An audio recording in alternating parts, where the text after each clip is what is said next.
લાલ કિતાબ, જેના સામાન્ય અને વૈજ્ઞાનિક ઉપાયો તમારા માટે પથદર્શક અવશ્ય બનશે. લાલ કિતાબ બનશે આપની સમસ્યાનો અંત, જેમાં આપના માર્ગદર્શક રહેશે શ્રી હરિવદનભાઈ ચોકસી.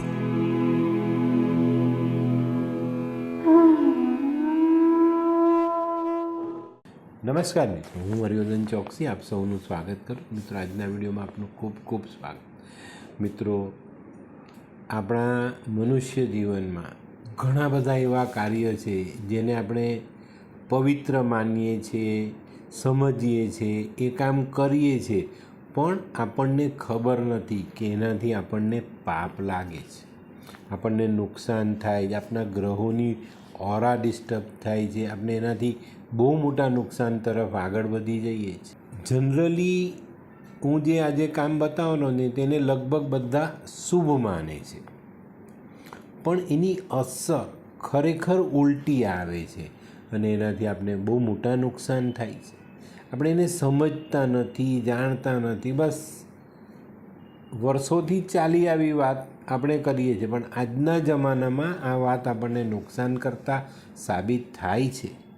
મેં ઘણા બધા એવા કિસ્સા જોયા છે, અનુભવ્યા છે, જેનાથી આ તકલીફ આવે છે.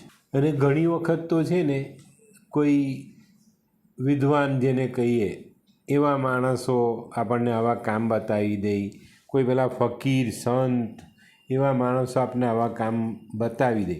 પણ મિત્રો, દરેક સંત કે દરેક સાધુ કે દરેક કોઈ ફકીર આવે એ જ્ઞાની છે એની આપણને શું ખાતર? ચોક્કસ એને આપણે સમજવું જોઈએ, આપણને યોગ્ય લાગે, આપણા માટે ફાયદાકારક હોય તો જ આપણે આ કામ કરવું જોઈએ. ફાયદાકારકમાં 2-3 વસ્તુ આવે. મનની શાંતિ આવે, આર્થિક પાસાઓ આવે, સામાજિક બાબતો આવે, ઘણું બધું આવે. પણ આપણે એને વિચારતા નથી, સમજતા જ નથી ને આપણે એ કામ કરીએ. ઘણી વખત આવા કામો બહુ ખોટો પ્રભાવ આપી જાય. તો આવા કામમાં સૌથી પહેલી વાત કરું ને તો તમારા ઘરમાં જે મંદિર બનાવો છો ને એની વાત આપણે કરીએ. આપણા ઘરમાં જે મંદિરની આકૃતિ આપણે બનાવીએ, મંદિર બનાવીએ, તેમાં સિમેન્ટ, પથ્થર, લાકડું આવા દ્રવ્યોથી મંદિર તો બનાવી દઈએ, અને એમાં ધાતુમાંથી બનેલી મૂર્તિ કે પથ્થરમાંથી બનેલી મૂર્તિને બેસાડીને એનું પૂજન કરીએ તો આપણને નુકસાન જાય છે. ઘણા બધા આવા મંદિરોમાં ઘંટી લટકાવી દે છે પેલી, અને જેને ત્યાં ઘંટી લટકાવવામાં આવે છે ને એ લોકોના ઘરમાં સ્ત્રી પુરુષ બંનેને નુકસાન થાય છે. આપણા સપાટ છતવાળા જે ઘરો છે ને એમાં જે કોઈ બી મંદિર બને ને એમાં ફક્ત ને ફક્ત કાગળના ફોટાની પૂજા કરવાનો હક આપવામાં આવેલો છે. મંદિરની રચના કેમ થઈ દુનિયામાં? એના માટે જ થઈ કે ભાઈ મંદિરની ઉપર ઘુમ્મટ બને, ઘુમ્મટ પર કળશ, અને કળશ જે છે તે આકાશથી બ્રહ્માંડથી આવતી તાકાત પકડે અને ઘુમ્મટ દ્વારા નીચે ભગવાનમાં મંદિરના ફ્લોરિંગમાં કે મંદિરમાં એને પ્રસ્થાપિત કરે. નહીં તો મંદિરના સ્થાનની જરૂર શું હતી? આપણે ઘરમાં જ આપણા મંદિર બનાવવાનું. ઘર મંદિર એ આપણી આસ્થાનું કેન્દ્ર છે. ઘર મંદિરથી દુશ્મનાવટ નથી અમને, પણ ત્યાં જે કામો થાય છે ને એનાથી નુકસાન ભોગવે છે માનવી, તો ત્યાં ધ્યાન રાખવાની જરૂરિયાત છે. આપણો સનાતન એટલે કમ્પ્લીટ વિજ્ઞાન છે. મંદિર શું છે? મંદિરને હું તો બેંક કહું છું. મારા બધા કસ્ટમરને ખબર કે હરિવર્ધન ચોકસી એ મંદિરને બેંક જ કહેવાય ને. ઉપરથી આવતી જે ઓરાઓ છે તે ભગવાનની મૂર્તિમાં, મંદિરના ફ્લોરિંગમાં, ભગવાનના સિંહાસનમાં સ્થાપિત થાય છે. આપણે જોઈએ છે મોટા મોટા જે આદિકાળના જે મંદિરો છે તેની ભગવાનની મૂર્તિ નીચે, ભગવાનના ગર્ભદ્વાર નીચે અઢળક સોનું, હીરા, રત્ન એ બધું પડેલું છે. આપણે જોઈએ છે, નીકળે છે અત્યારે ને એ બધું છે. એ જ વસ્તુ પાવર પકડે છે ને. બ્રહ્માંડથી આવતી ઓરાઓ એ સોના, ચાંદી, નંગોમાં, હીરામાં, ભગવાનના મંત્રો લખાઈને મૂકેલા છે સિંહાસન નીચે. એમાં આ બધું સ્ટોર થાય છે ને ત્યાંથી આપણને મળે છે. પણ આપણા ઘરમાં આવું કંઈ નથી. આપણા ઘરમાં આસ્થાનું કેન્દ્ર જરૂર રાખો, પણ ત્યાં પથ્થરમાંથી મેટલમાંથી બનેલી 4 ઇંચની ઉપરની મૂર્તિ ક્યારેય ન રાખવી જોઈએ. આપણે ત્યાં તો પેલું મંદિર જેવું જ ઘરમાં મંદિર બનાવી દઈને મેં કીધું ને પેલે ઘંટને લટકાવે, ત્યાં એ ઘરોમાં નુકસાન છે. બીજી વાત જોઈએ તો ઘરમાં કોઈ પણ સમયે પૂજા થાય તો ઢોલક, કરતાલ, ઝાલ આ બધી વસ્તુ નહીં વાગવી જોઈએ. આ બધી વસ્તુ વગાડીને તમે ભગવાનની પૂજા કરો છો તો ચોક્કસ તમને અપશુકન થાય છે. આવા ઘરોમાં આકસ્મિક વિપત્તિઓ આવે છે ને એનો સામનો એ ઘરના માણસોએ કરવો પડે છે. આ બધી વસ્તુ ખુલ્લા આંગણમાં, ખુલ્લા આકાશની નીચે કોઈ માંગલિક અવસર પર વગાડો એની છૂટ, પરંતુ બાકીના સમયમાં આનાથી આપણે ચોક્કસ બચવું જોઈએ. અને કદાચ કોઈ વખત બહુ જરૂરત પડે ને તો આપણા આંગણામાં અથવા આપણા ઘરની છત પર ખુલ્લા આકાશ નીચે આ કામ કરો તો વાંધો નહીં આવે. આપણે બહુ વર્ષોથી જોતા આવ્યા, ખબર કે પહેલાંના જમાનામાં ભજન ગવાતા ને તો એ રાત્રે આપણું ભોજન પતે પછી ભજનની ક્રિયાઓ શરૂ થતી, એનું આયોજન પછી થતું, અને તે પણ આંગણામાં. ઘરોમાં ભજન નહીં ગવાય. બહુ જ કોઈક ન છૂટકે કોઈક એવો પ્રસંગ હોય તો જ, બાકી ઘરમાં આ રીતના ઢોલકને, આ કરતાલને, ત્રાલને, પેલી ઘડિયાળ, એ બધી વસ્તુઓ નહીં વગાડવી જોઈએ. ત્રીજું બહુ મહત્ત્વની વાત છે, 8મા સ્થાનમાં શનિ છે ને બીજું સ્થાન ખાલી છે તેવા માણસે પોતાના ઈષ્ટના મંદિરમાં અંદર જઈને દર્શન નહીં કરવા જોઈએ. એને પોતાના ઈષ્ટના દર્શન બહારથી જ કરવા જોઈએ. અથવા તો એ ઈષ્ટનો ફોટો તમે તમારા ઘરમાં રાખીને ફોટાના દર્શન કરી શકો. બાકી મંદિરોમાં તમે જાઓ વાંધો નથી, પણ જેટલું મંદિરની અંદર જવાનું ઓછું હશે ને એટલો ફાયદો થશે. હવે જોઈએ ચોથી વાત, જેમની કુંડળીમાં બીજું સ્થાન ખાલી છે, 6, 8, 12માં શત્રુગ્રહ બેઠેલા છે, તો આવા જાતક જાતિકાને મંદિરમાં ન જવું જોઈએ. 5મી વાત, કુંડળીમાં 6ઠા સ્થાનમાં ચંદ્ર છે, એવા માણસે ક્યાંય પણ નળ ન લગાવવો જોઈએ, તળાવ ન બનાવવું જોઈએ, કૂવાનું રિપેરિંગ કામ નહીં કરવું જોઈએ, કૂવો ન બનાવવો જોઈએ, દૂધનો વેપાર ન કરવો જોઈએ, દૂધ અને પાણી દાન નહીં કરવા જોઈએ. આ કામ કરવાથી આપણા પરિવારના લોકો પર જીવનનો ખતરો આવી શકે. 6ઠ્ઠી વાત જોઈએ, શનિ 8મા સ્થાનમાં છે તો ન તો ધર્મશાળા બનાવાય, ન તો સરાય એટલે રણ પ્રદેશમાં રોકાવાની જે જગ્યા હોય ને તેને સરાય કહેવાય. હોટલ બનાવે તો પોતે સ્વયં બેઘર થાય, એની પ્રોપર્ટી વેચાઈ જાય. 7મી વસ્તુ શનિ ખાના નંબર 1માં છે અને ગુરુ 5મા સ્થાનમાં છે, તો આવા લોકોએ ભિખારીને, માંગવાવાલાને તાંબાનું વાસણ એવી વસ્તુ આપવી ન જોઈએ અને પૈસા પણ ન આપવા જોઈએ. જો તમે આપો છો તો તમારા સંતાનને ક્ષતિ પહોંચે, સંતાનને તકલીફ આવે. 8મી વાત, ગુરુ 10મા સ્થાનમાં છે અને ચંદ્ર 4થા સ્થાનમાં છે, તો આવા લોકોએ મંદિર, મસ્જિદ, ગુરુદ્વારા બનાવવા ન જોઈએ. અને જો આવા લોકો બનાવે તો આવા લોકો પર જુઠ્ઠા આરોપ લાગે અને આવા જુઠ્ઠા આરોપમાં સજા થઈ શકે છે, અને ત્યાં સુધી જુઠ્ઠા આરોપમાં ફાંસી થઈ જાય.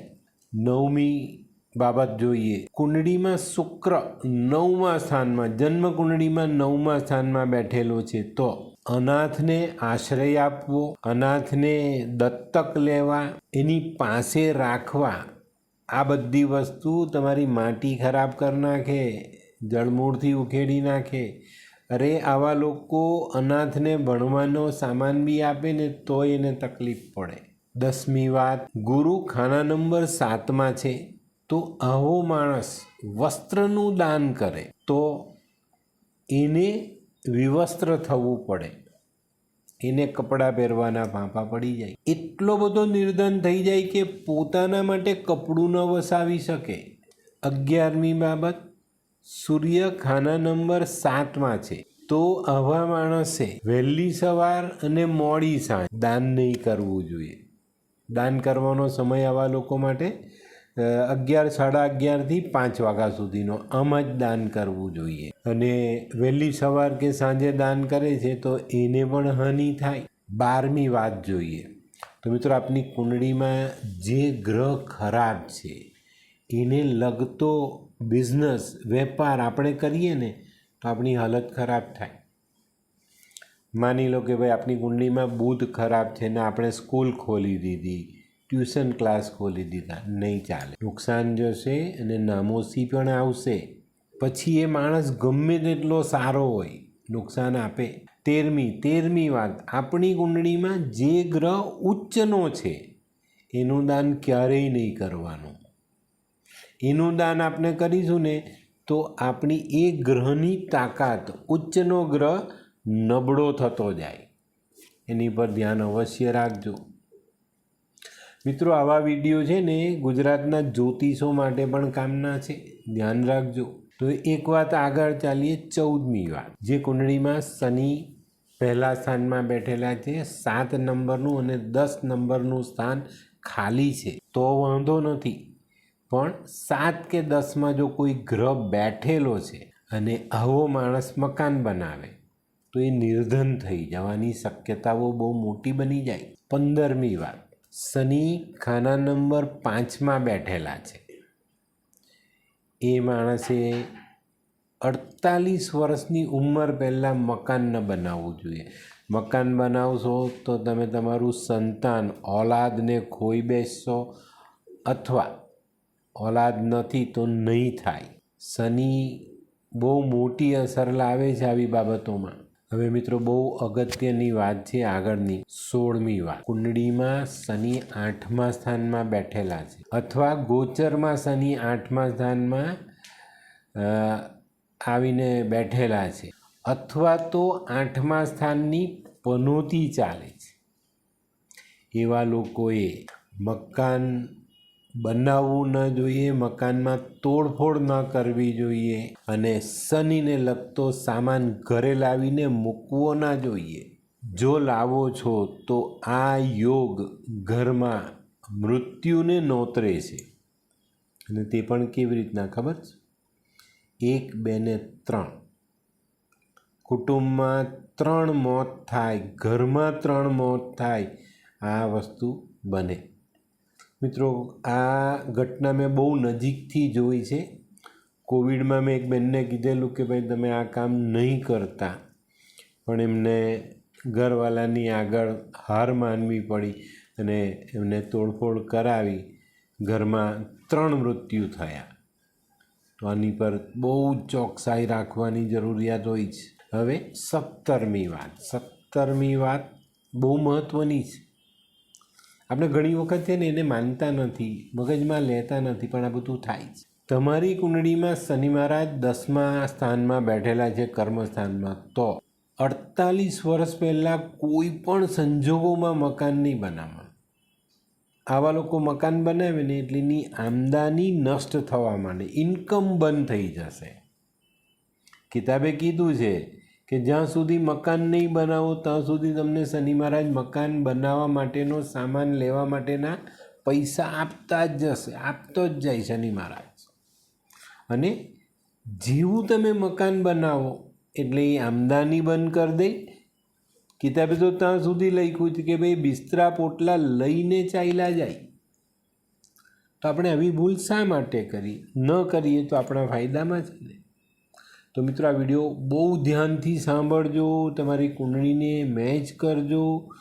મેં એવા 17 કારણ તમને બતાવ્યા જેને આપણે શુભ માનીએ છીએ, પણ એ આપણા માટે અશુભ થઈ જાય છે. આપણા જે ધર્મગ્રંથો છે એમાં બહુ સરસ ઉલ્લેખો આપ્યા છે. આપણે છે ને આપણા દાદા પરદાદાઓની જે કંઈ બી પદ્ધતિ હતી, આપણું સનાતન જે કહે છે એને સમજીએ, એને જાણીએ તો આપણે ઘણું બધું જાણવા મળે. આપણે ચોક્કસ એક એવો નિર્ણય લઈએ કે જે આપણા માટે ફાયદાકારક રહે, આપણા કુટુંબ માટે ફાયદાકારક, આપણી આવનારી પેઢી જે આપણી સાથે રહી છે તે પેઢી, આપણા સંતાન, આવનારી પેઢી બધાને સુખ મળે એવા નિયમોની સાથે ચલીને એવું આચરણ આપણે કરીએ ને તો ચોક્કસ આપણે ખૂબ સારા પરિણામ પ્રાપ્ત થાય છે. તો મિત્રો, આ જે મેં કારણો કીધા ને 17 એને બહુ ધ્યાનમાં રાખજો. અને આવી ભૂલો થઈ ગઈ છે તો ભગવાનની માફી માંગજો, પણ હવે ન થાય એની કાળજી અવશ્ય રાખજો. ચોક્કસ તમને ફાયદો થશે. તો મિત્રો, હું હરિવર્ધન ચોકસી આપ સૌની રજા લઉં. ફરી મળીએ નવા વિડીયોમાં નવી જાણકારી સાથે. તો ચાલો બદલીએ જી. નમસ્કાર.